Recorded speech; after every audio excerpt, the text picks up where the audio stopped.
Ilmo was nervous. His palms were clammy. He lowered his phone. Mulligan isn't picking up. Yako shook his head, pointed at his own phone. Same with Thornton. Ilmo didn't like it. No one was answering the phone at the workshop in Watery either. Something was up. It had to be the writer. Had to be. The Koskela brothers were crouching in the bushes across from the Elderwood Palace Lodge, its light shining in the night. They couldn't wait any longer. The brothers knew Saga was in Watery visiting her trailer. Going now was their only chance to do this without hurting her. Ilmo stood up and a crowd of deer masks looked his way. Okay, this is it. The writer is the target. Take him down and it's all over. Only shoot the Fed if you have to. This is our big moment. We watch in the night. The crowd murmured the chant back to him. Ilmo turned his face to the hotel. He could see Saga's partner in the window. Ilmo slapped his brother on the shoulder. The brothers donned their masks. The cult of the tree was ready.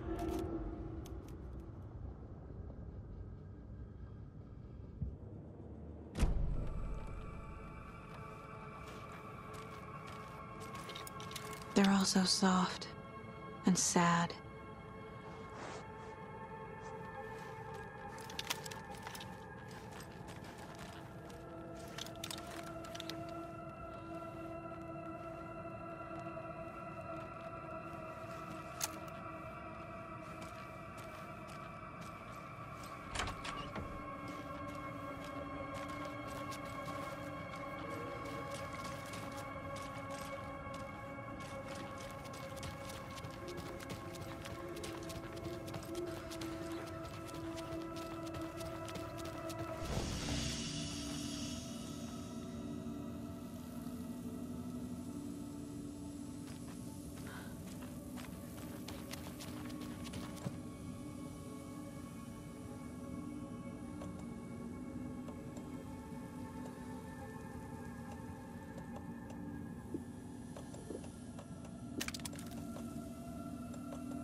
Need to catch up with Tor.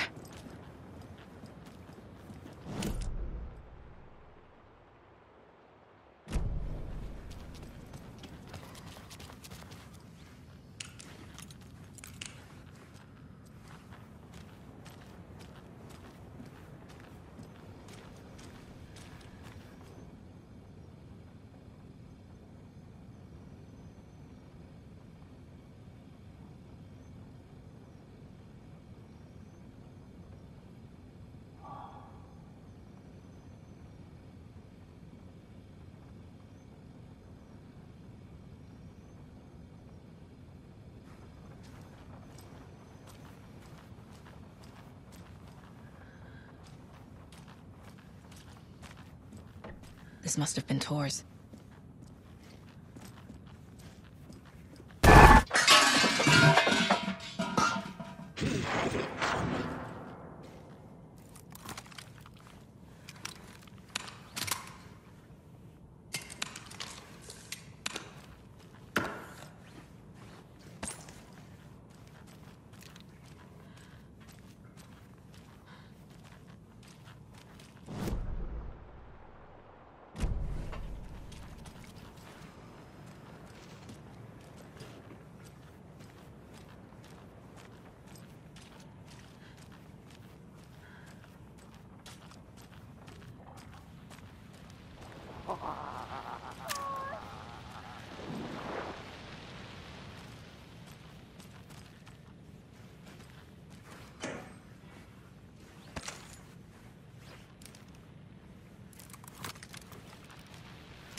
This minute! That water is bad for you! Tor, wait! Cynthia Weaver, I know it's you! This kind of behavior is not okay! Let him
I don't have the key.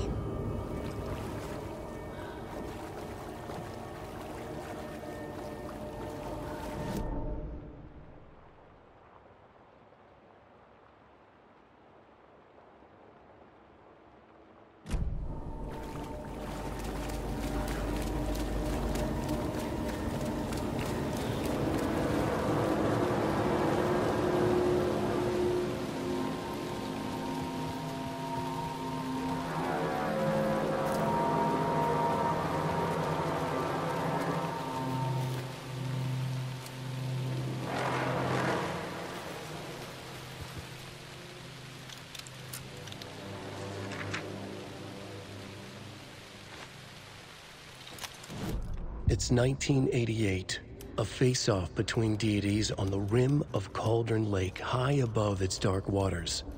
Thunder roared, the old gods facing something even more powerful, something harder to define even. Or, changing the perspective, raving lunatics all, caught up in the frenzy of a shared delusion. The old gods, the corsairs of the Sea of Night, and the Dark One who yearned to stand in between, who had always stood in between, who would soon stand in between. We help you, you stay away from our family, Tor Anderson snarled over the thunder. Yes, until you all come to me, came the answer. That's never gonna happen, shouted Odin. I will take this as collateral, shall you remember our deal, said the Dark One. Blood arched from Odin's face as he fell to his knees. Lightning hit the dark figure on the cliff, and with that, he was gone. Tor rushed to his brother. Are you alright, bro? Effectively blind in that moment, the eye patch covering his left eye, his hand over the now empty socket of his right, blood oozing out of it. Odin cursed. The bastard took the wrong eye.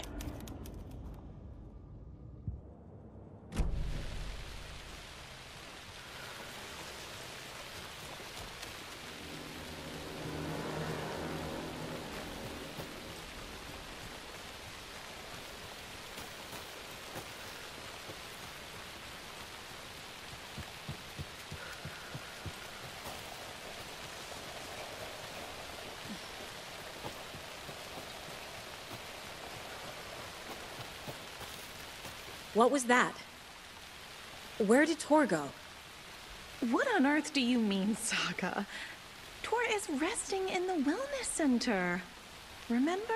What? We both saw him go into the pond. Okay. Are you fucking with me, or is this the story again? Now.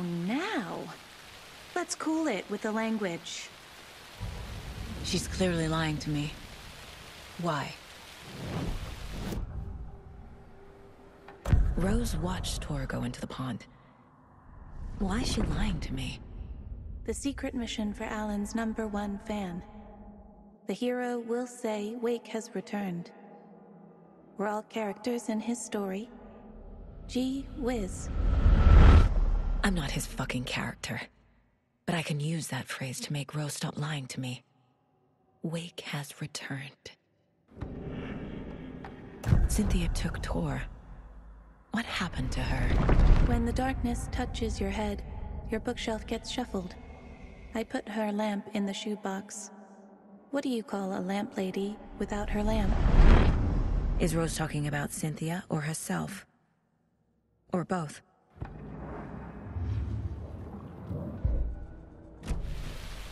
Rose. Wake has returned. Oh my God. You're the hero! You're here to save Alan! I feel so silly for trying to keep you out of the wellness center. I locked Tor and Gale in there after they lost it, and I didn't want you getting hurt. Before I forget, here's the page Wake told me to give you. Oh, and you'll need my keys to get around.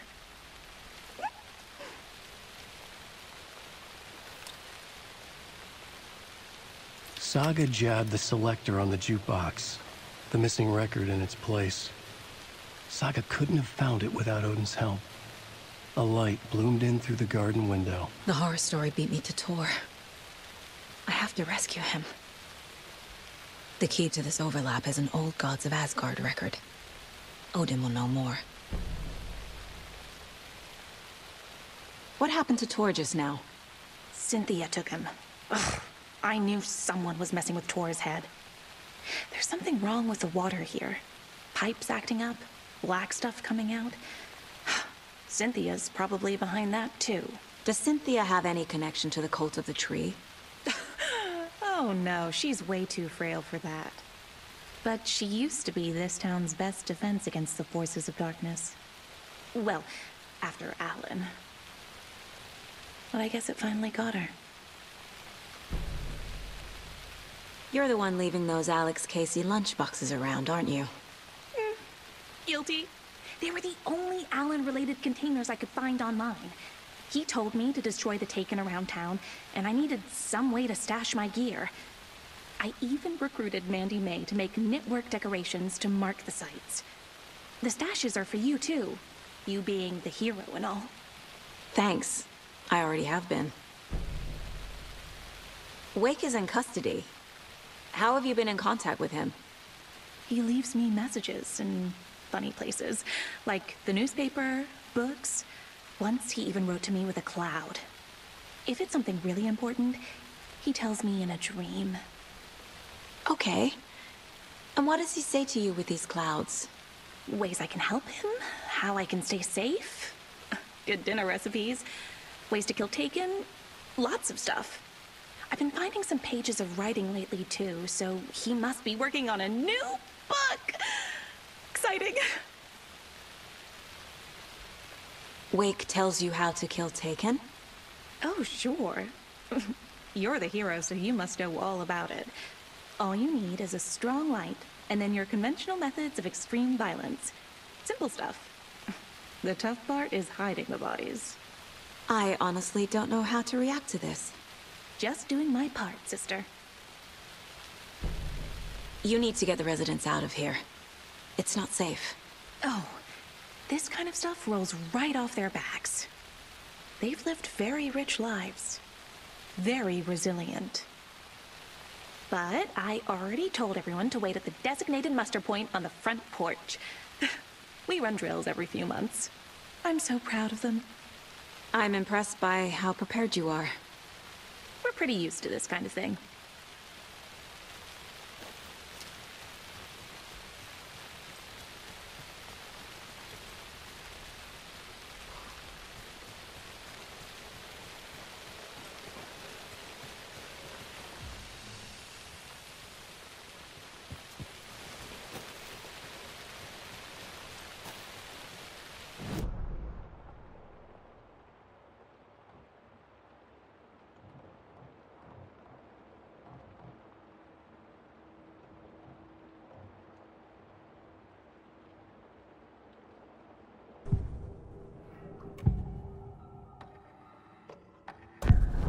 page mentions a missing record. Do you know where it is, Odin? Driven by passion, raging like a storm. Your grandfather made the song to apologize. To your mother, Freya, and to you. Tor's like a storm. Your mother did the right thing, leaving with you. Even if it broke your grandfather's heart. And mine. Listen to the song, Saga. It's all there. Tor only had one record made. He keeps it in the museum. Odin knows my mom's name. He's saying my mom took me away when I was still a baby. Plausible. Stay on task. The record is in the museum.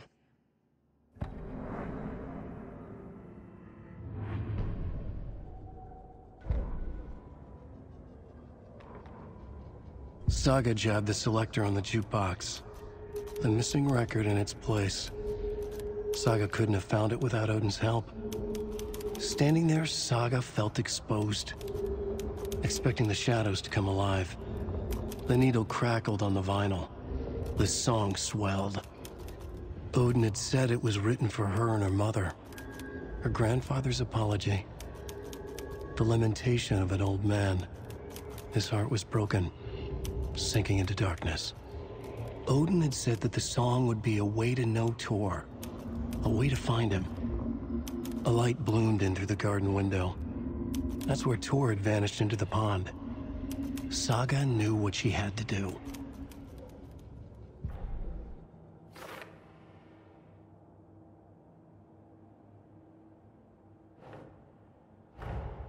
Tor disappeared into the pond. It's another overlap. Has to be.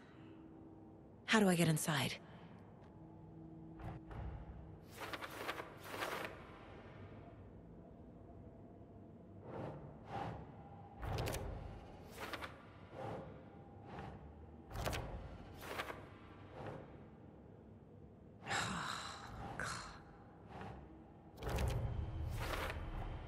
The page says the record will open the overlap.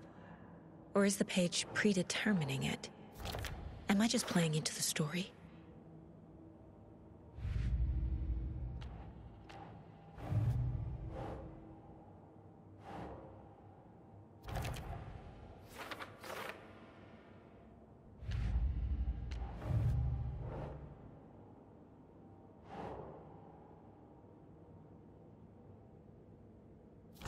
Yeah.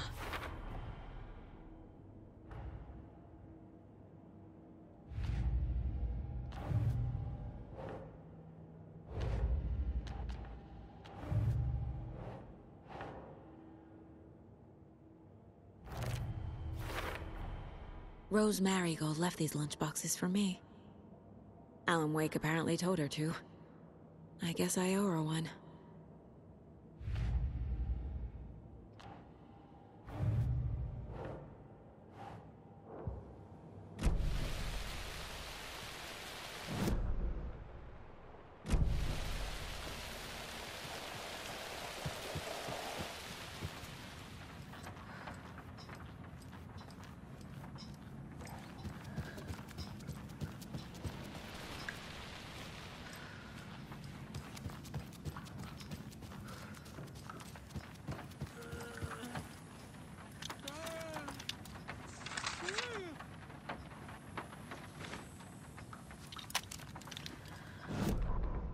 Odin Anderson stirred in his bed, his vision hazy, smudged.